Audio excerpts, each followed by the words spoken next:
morning children, welcome back to your chemistry class. Today we shall start with a new chapter, that is redox reactions. So the transformation of matter from one kind to another takes place through various types of reactions. And what are those reactions termed as redox reactions? These are some important reactions which are termed as redox reactions. So let us understand what is a redox reaction. So it is made of two words, isn't it?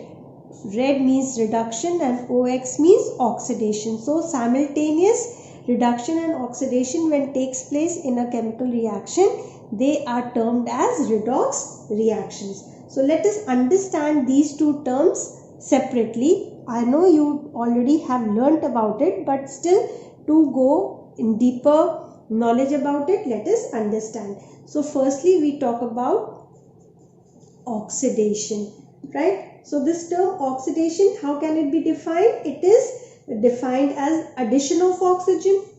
If it is addition of oxygen, that means I am adding what? Electronegative ion. So it can be addition of electronegative element also. So I can say addition of electronegative element, right, to any substance. Or it also could be removal of hydrogen. So if we are removing hydrogen, means we can also remove electropositive radical or electropositive element from a substance. Such kind of reactions are termed as oxidation reactions. For example, like Mg plus O2 will form MgO, or maybe Na plus Cl2 will form NaCl, or let's say H2S plus O2 will form H2O plus S, isn't it? Then CH4 plus O2, it is going to form CO2 plus H2O. So these are the kind of reactions where we can say they are all undergoing oxidation reaction. Addition of oxygen or addition of electronegative ion, removal of hydrogen or removal of electropositive ion. Now let us understand what is reduction. So reduction, it is defined as removal of oxygen. If it is removal of oxygen, we are also talking about removal of electronegative element, isn't it? Or we are talking about addition of hydrogen. If it is addition of hydrogen, then it also means addition of electropositive element, right? Such kind of reactions, they get reduced and the process is called as reduction. For example, say HgO on heating gives Hg plus O2, removal of oxygen is taking place, right? Or maybe FeCl3 when treated with hydrogen will give us FeCl2 plus HCl, removal of electronegative ion. Okay, then if we take ethene, CH2 double bond CH2, and we add what hydrogen to it, it is going to give us ethane. So all these reactions called as reduction, right? So oxidation and reduction when always occur simultaneously. So such substances in a reaction can only be oxidized if other substance in the reaction is getting reduced. In that case, we call those reactions as redox reactions. For example, if I want to talk about redox reaction where simultaneous oxidation and reduction is taking place. So let's see over here. Say FeCl3 is treated with SnCl2. What is it going to give? It is going to give us FeCl2 plus SnCl4, right? So over here, if you see, FeCl3 undergoes reduction due to the removal of electronegative atom chlorine. And what do you observe over here? SnCl2 simultaneously is getting oxidized due to the addition of electronegative atom, that is chlorine over here. So here we can say that this reaction, it shows redox reaction where simultaneous oxidation and reduction is taking place. Right? So this was a general concept about redox reaction. Now let us talk in terms of electron transfer reaction. So if you remember, oxidation is the process in which electrons are lost by an atom, isn't it? So over here, loss of electron takes place, whereas in reduction there is gain of electrons. So for example, if I want to show over here with respect to electron transfer, I can say Na loses one electron and forms sodium ion, right? This can also be written like this: Na plus 1E. This is also called as oxidation reaction, right? Another example, I don't have a space over here, anyways I'll write on over here. S2 minus, suppose this is also going to lose electron and it is going to form sulfur plus 2 electrons, because it is going to lose 2 electrons over here. So what is it showing us? It is showing us oxidation reaction. Okay. Now let us talk about in reduction what happens. Gain of electron takes place. So let's see over here, like the iron Cu2 plus, it is going to accept 2 electron and form a metal, isn't it? Then let's see, Fe3 plus will gain electron and it will change to Fe2 plus, right? So it is what? Reduction is taking place. Similarly, oxide, it is also going to take 1 electron and it is going to form O2 minus. So such kind of reactions where gain of electron is taking place, they are showing reduction. I hope this part is clear. Now we come to another very important point. What is an oxidizing agent and a reducing agent? I hope you know that the substance which gets oxidized is your reducing agent and the substance which is getting reduced is your oxidizing agent. Just the opposite, right? So let's take one example over here also, then I shall proceed. Say let's take zinc when treated with silver ion. Okay, and this shows a reversible reaction with zinc 2 plus, this should be 2 ion, and this is going to form 2 silver. Now look over here and tell me which one, the reactant, which one is an oxidizing agent and which one is a reducing agent. So over here, if you look, zinc is a reducing agent because it is getting oxidized. See over here, zinc, it loses 2 electrons to become Zn2 plus. It is losing 2 electrons. So what is happening over here? It is getting oxidized. Therefore, we can say that zinc is our reducing agent.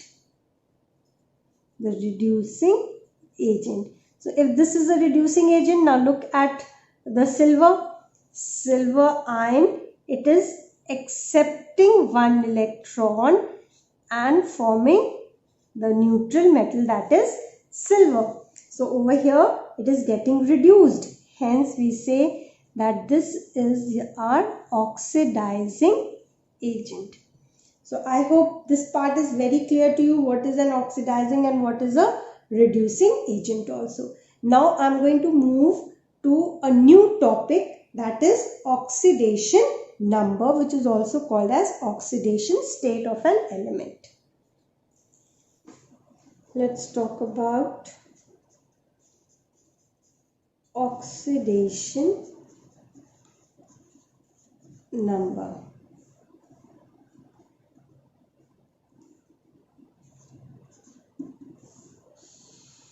So let us define what is oxidation number. So I'll write it down over here. Oxidation number is defined as the real or imaginary charge which an atom appears to have when it is in a combination, right? So it may be defined as actually the number of electrons that are lost or gained when its one atom comes in the combined state from its uncombined state, right? So that will be termed as the oxidation number. For example, like in NaCl, right? Let me show it to you. In NaCl, the oxidation state of sodium is +1 and that of chlorine will be -1. So let's look over here. Na, this is your free atom, okay? I'm just trying to explain you, and this becomes Na plus, right? So what happened over here? Over here it was losing one electron, no? It was losing one electron to convert into Na plus. So the oxidation number of this sodium, free atom is 0, right? But now the oxidation number of this ion has become +1, right? Similarly, let us see to chlorine. Chlorine, this is an atom and this is a chlorine ion. So how does this atom convert to chlorine ion? By accepting one electron. Clear? So this is a free atom. This is a free atom and its oxidation number is equal to 0. And now the oxidation number of this chlorine ion has become -1. So I hope this is clear to you.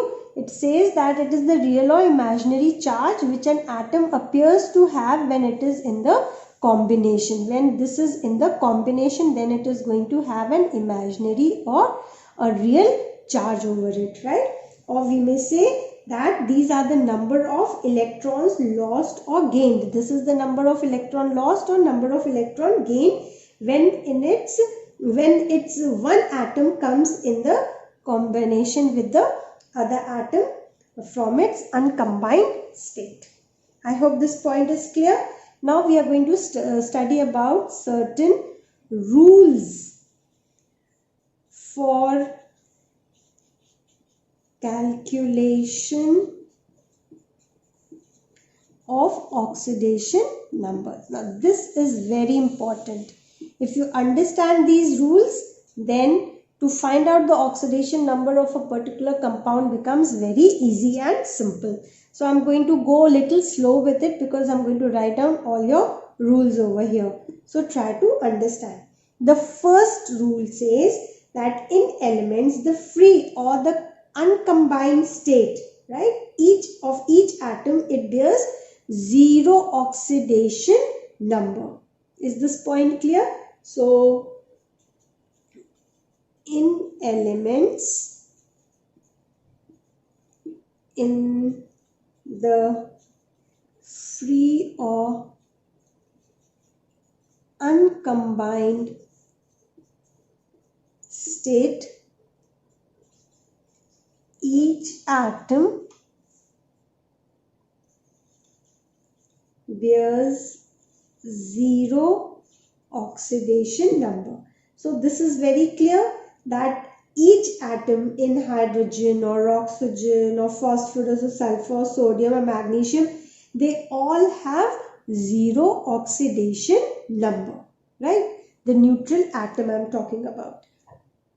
Next, second point, for ions that are composed of one atom, the oxidation number will be equal to the charge on that. Like for example, sodium ion +1. So this is the oxidation number. Chlorine is minus, so this is the oxidation number. If Mg2 plus, so +2 is the oxidation number of magnesium ion, and so on. So this is your second rule, that is for ions composed of only one atom, the oxidation number is equal to the charge on the ions. Clear? As I had told you what? That Na plus 1, Cl minus 1, Al3 plus 3, Fe2 plus ion plus 2, O2 minus ion minus 2, and so on.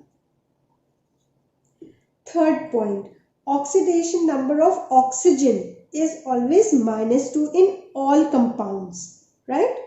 So this is very important. Oxidation number of oxygen is minus 2 in all the compounds except in peroxides, superoxides, and oxygen fluorides. Try to understand this point, right? In peroxides, the oxidation number of oxygen, this peroxide, it is written as O2 2 minus, okay? The oxidation number over here of this will be always minus 1, okay? For superoxides, how do we write superoxides? O2 minus. The oxidation number for this will always be minus half.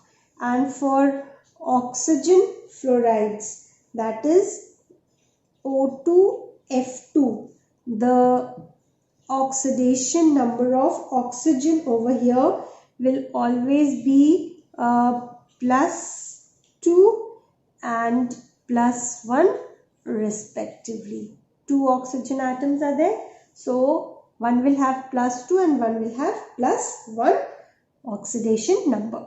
So these 3 points are clear. So oxidation number of oxygen will always be minus 2 in all the compounds, but if there is any formation of peroxide, or if with a formation of peroxide, then the oxidation number is minus 1. If there is a formation of superoxide, then it is minus half, and if it is oxygen fluoride, then respectively plus 2 and plus 1 of the oxygen is the oxidation number. Next we come to fourth point now, that is the oxidation number of hydrogen is plus 1 in all the compounds, okay? The oxidation number of hydrogen is plus 1 in all the compounds except, now except what? Except in metallic hydrides, except in metallic hydrides. Now you must be wondering what are metallic hydrides, like for example NaH or barium hydride. I'm talking about such kind of hydrides, okay? So over here hydrogen will be minus 1. Oxidation number of hydrogen will be what? Then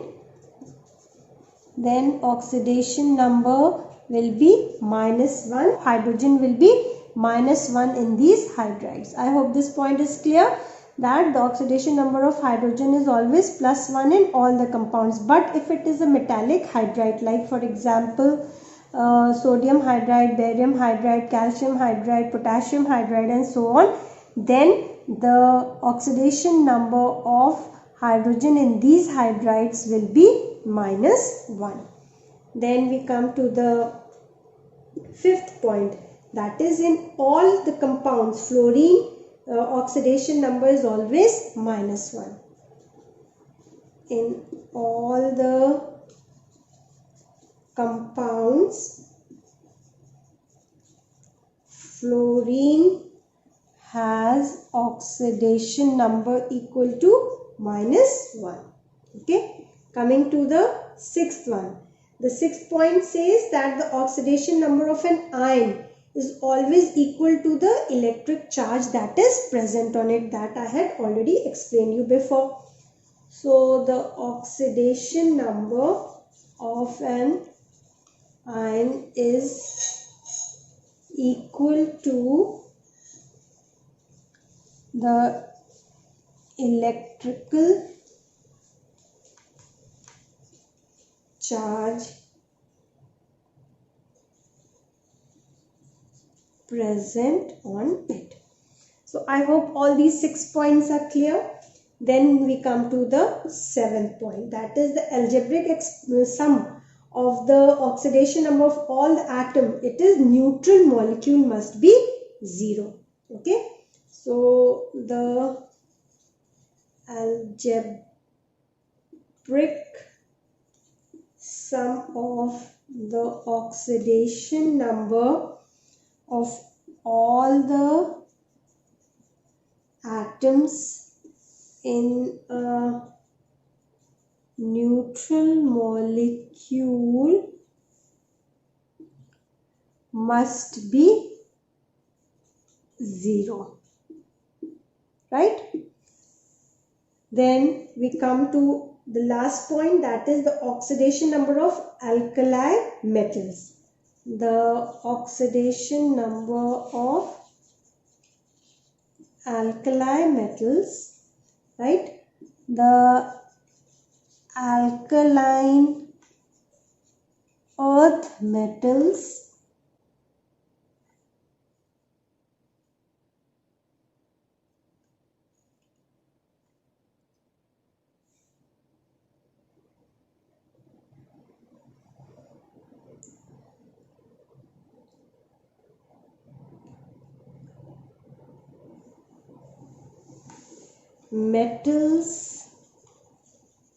and aluminium, right, in their compounds is always +1, +2 and +3 respectively. So for alkali metals +1, alkaline earth metals +2 and aluminium +3.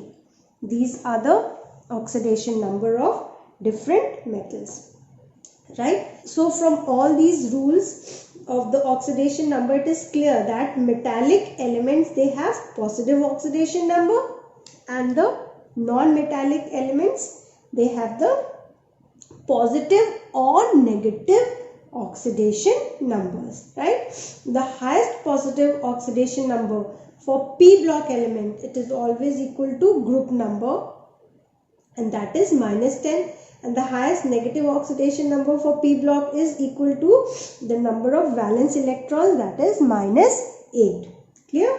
Then the atoms of transition elements, they display several positive oxidation states. So this point you have to remember. Then the oxidation state of a metal in a compound is sometimes represented by the Stock notation, in which the oxidation number, it is always expressed by putting the Roman number inside parenthesis after the symbol of a metal. That is, for example, like Au. So it has to be mentioned like this, 3, okay, in Cl3. So it has to be put inside the parenthesis. The Roman number has to be put inside the parenthesis. So this gold with oxidation number 3 is to be expressed how? In this form. I hope till here everything is clear. Now there are some important points that I am going to discuss with you to explain all this, how to find out the oxidation number. So before I begin to give you the examples to find out the oxidation numbers, let us understand what is the difference now between a valency and oxidation number. So valency, it is a combining capacity of an element, Whereas what is oxidation number? As I wrote the definition, it is the real or the imaginary charge that is present on the atom of an element in its combined state. Clear? So this is a combining capacity, but this oxidation number is imaginary or maybe real charge that is present on the atom of an element when it is in its combined state. Secondly, for valency, it is usually fixed for an element. The element has a fixed valency, whereas in oxidation number, it has different values for an element. It can be +1 at times, it can be +2, and so on. Then valency, it was always a whole number, whereas just now when I'm going to give you certain examples to calculate oxidation number, you will find that it may be a whole number, but it also may be in fractions. It may be positive, it may be negative. Then valency, it is never zero except in the noble gases. As you all know, valency is only zero in case of noble gases, but never it is zero for any other element.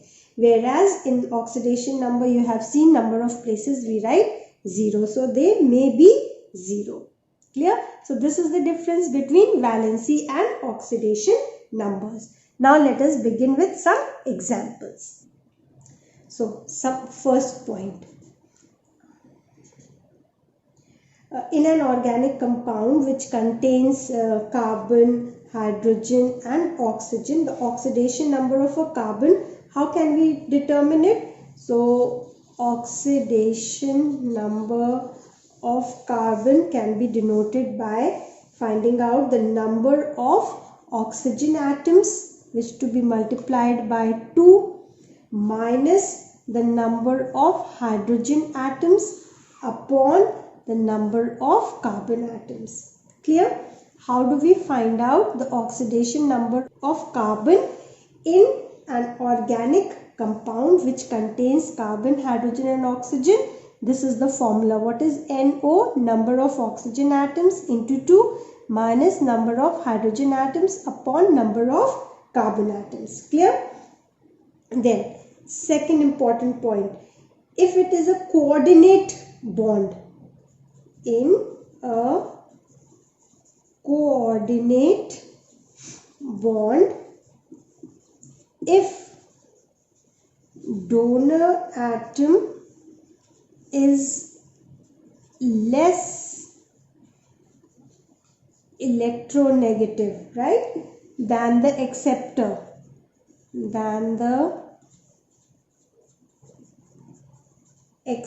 atom, then what do? We assign oxidation number of +2 to the donor and -2 to the acceptor, right? Then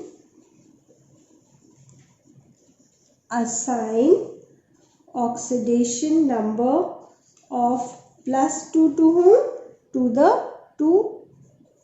the donor, and oxidation number of -2 to whom? To the acceptor. Clear? So if it is a coordinate bond, what we have to do? There will be a donor, there will be an acceptor. But if the donor is less electronegative than the acceptor, right, then what we have to do? We have to give +2 oxidation number to the donor and -2 oxidation number to the acceptor. Clear? Third point. In a coordinate bond, if just the opposite, donor atom is more electronegative than acceptor, then what we have to do? Then neglect the contribution of the coordinate bond. Okay? Then neglect the contribution of the coordinate bond. right? For example, like let's talk about HN double bond C. Over here in this molecule, what do you see over here? N, the nitrogen, it is more electronegative than carbon. Carbon is an acceptor and nitrogen is a donor. What did I say? In a coordinate bond, if donor atom is more electronegative, donor is who? Nitrogen is the donor, carbon is the acceptor. So donor is more electronegative than acceptor. Then what we have to do? Neglect the contribution of the coordinate bond over here. So how are we going to find out then? In this case, then we are going to assume that there are 3 covalent bonds. Okay, now 1, 2, 3 covalent bonds. We have to neglect the contribution of the coordinate bond, right? So how are we going to calculate then over here? See, +1 minus 3 plus x, this is equal to 0, right? We have to find out for carbon, no? So that has to be taken as x. Oxidation number of nitrogen is -3, hydrogen +1. This we have already studied. So what does your x become? It becomes +2. So what is the coordination number of carbon in this compound? It is +2. Oxidation number of carbon is +2. I hope this is clear. Okay. Then take another example like H2S2O8. What is this compound also called as? This is called as Marshall's acid. Yes, it is named after a scientist, Marshall. Let me draw the structure, then I'll show you. There is one peroxo linkage over here. So how do we draw the structure? First we need to draw the structure of this Marshall acid. So it is HOSOOSOH,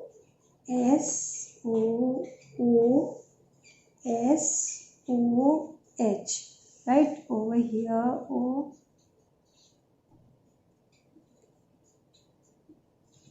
So this is your structure of Marshall acid, that is H2S2 and O8. There is one peroxo linkage. There is one peroxo linkage. What is peroxo linkage? Oxygen-oxygen linkage is called as peroxo linkage, right? So let's find out the oxidation number over here for sulfur. So how many atoms of sulfur? 2 atoms of sulfur. So let's write down. So 2x plus the 2 oxygen atoms. So 2 into -1. This is for sulfur atom. This is for 2 oxygen atoms. Okay. Plus for 2 hydrogen atoms. 2 into +1 for 2 hydrogen atoms. Okay. Now how many oxygen left? 6 oxygen left. So 6 into -2 for 6 oxygen atoms. Clear? All this is equal to 0. Let's do it this side. There's no space here, so I'll do it this side. 2x plus, no sorry, minus 2 plus 2 minus 12 is equal to 0. So 2x is equal to 12. This will cancel. X is equal to +6. So what is the oxidation number of sulfur in Marshall's acid? It is +6.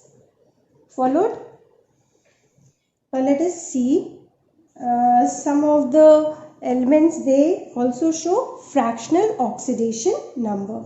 So how do we get these fractional oxidation numbers? So in certain compounds, the calculation it gives us a fraction number. So that is called as fractional oxidation number. So let's see over here.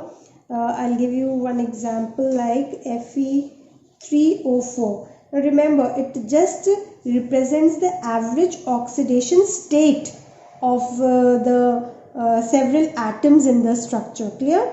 This fractional oxidation number, it just represents the average oxidation state of the several atoms which are present in the structure, right? So let us find out the oxidation number of iron in this Fe3O4. So over here this becomes what? 3x plus 4 into minus 2, this is equal to 0.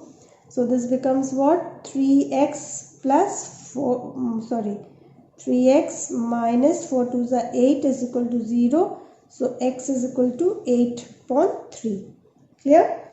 Let's come to another example like Na2S4O6. First let us make the structure of this. So Na plus O minus, sulfur, donor, sulfur, sulfur, sulfur, oxygen, O, Na plus. Okay, so here what you will see that the sulfur atom acting as donors, right? Each atom has +5 oxidation number, right? But the sulfur atoms which are involved in the covalent bond, they have 0 oxidation number each. Hence, how will we find out the average oxidation number over here? It will be how? Plus 5 into 2 plus, this is 0, 0 into 2 upon how many sulfur atoms? 4. Okay, so this is equal to plus 2.5. I hope this is clear. What did I say? That each sulfur atom which is acting as a donor, they have +5 oxidation number, and the ones which are involved in the covalent bond, they have 0 oxidation number. So now when we put to find out the average oxidation number, we will do like this: +5 into 2 and 0 into 2 upon 4 sulfur atoms, and this is the fraction that we get over here. Then we come to another point. In some cases, what do we see? That when above rules are applied, the correct oxidation number is not obtained. Though all these rules are applied, but we do not get the correct oxidation number. So in such cases, the oxidation numbers, they are determined by their chemical bonding method also. So for example, by chemical bonding method, let us see 1 or 2 examples to make you understand. One is chromium pentaoxide. So let's the structure of it.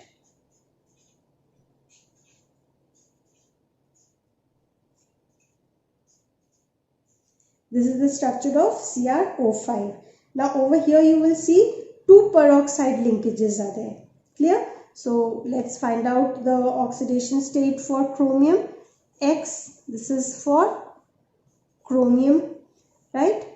Plus 1 into minus 2. This is for 1 oxygen atom. Plus 4 into minus 1. This is for 4 oxygen atoms, right? The peroxides. All this is equal to 0. What are you going to get? You will get x minus 2 minus 4 is equal to 0. So x is equal to plus 6. This will be your oxidation number of Cr will be plus 6. Chromium will be plus 6. Then let's take another example. Carose acid. What is carose acid? It is H2SO5. So let us see how the structure of carose acid is formed. It is HOSOOH and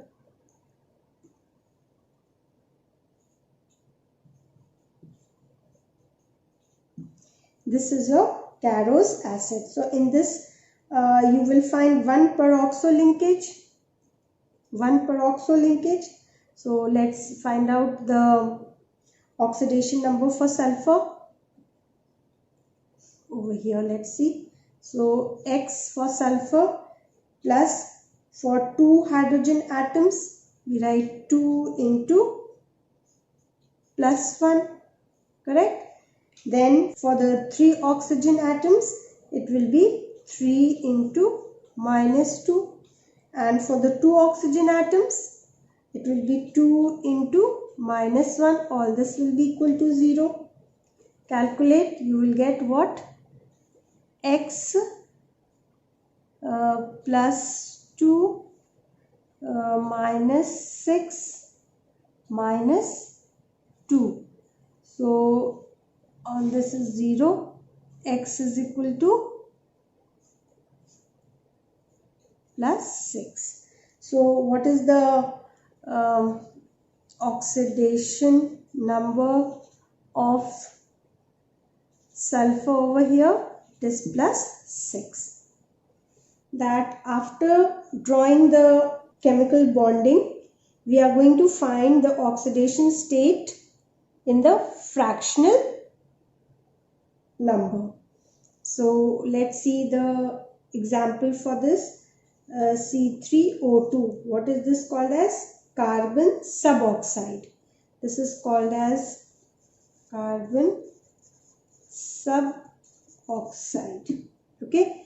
How it is formed? It is formed like this: C double bond, C double bond, C double bond O, double bond O, C3O2. This is your carbon suboxide.